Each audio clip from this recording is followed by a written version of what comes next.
It's August 9th, 1588. Your advisors tell you this is a bad idea. You disobey and decide to do it anyway. Your actions just solidified national unity, influenced literature and art, and created one of the most gripping scenes of power for the next several hundred years, and were a major turning point in European history. I'm talking about Queen Elizabeth I's speech to her troops before the impending doom of the Spanish Armada.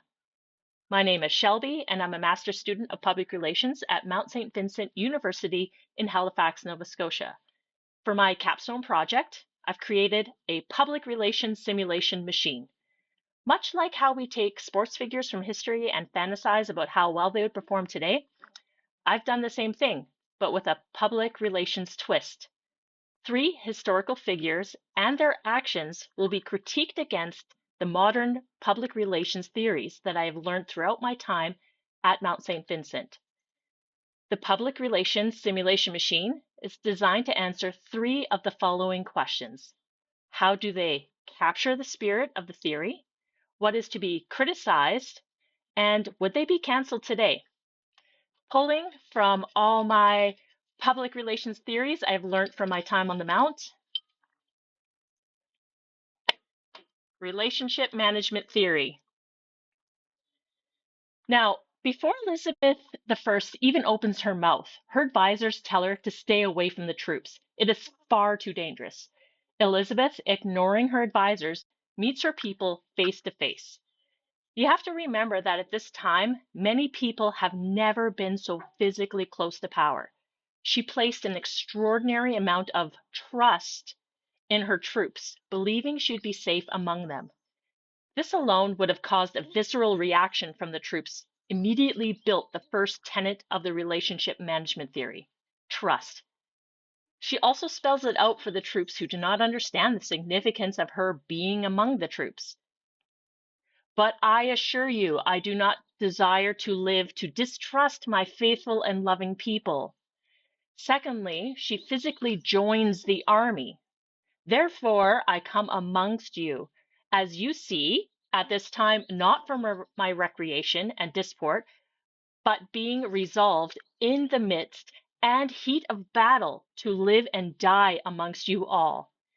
In this, she shows an extraordinary amount of commitment.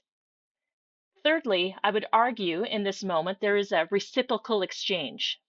I myself take up arms. I myself will be your general, judge, and your rewarder of every one of your virtues in the field.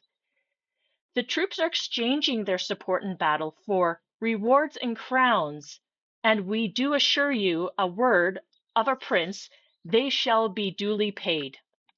Elizabeth promises to take care of them in exchange for their services. These are several of the ways in which she captures the spirit of relationship management theory. Now let's take a peek under that armor and critically examine the heart and stomach of this queen's actions.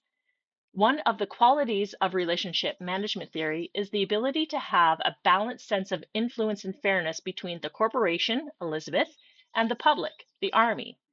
As much as Elizabeth I's speech inspires loyalty in that moment, this is a system that would have her demand the attention in the speech.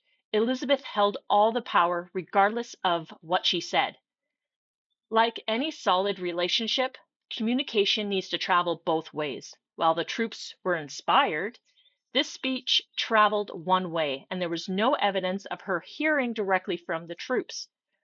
While one could argue that this speech was a catalyst for national unity, it also crystallized the power of the monarchy and the hierarchy for hundreds of years to come. While the outcome was in favor of both the queen and the troops, true equality never materialized. She remained paternalistic and never paid the promised rewards. If you made it this far in the video, that means you want to know, did she survive the public relations simulation machine? Would she be canceled today? I think she would survive longer than I expected. She builds extreme trust, credibility, and a shared identity.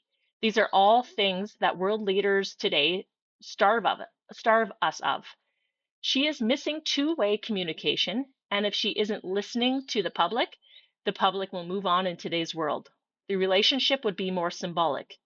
I believe she would have a devout group of followers that would click and share on her behalf, but her subsequent actions of not paying people and speaking down to the public in a paternalistic way would have people moving on quickly. She would be softly canceled and possibly forgotten. What are your thoughts? Does the theory still hold up today?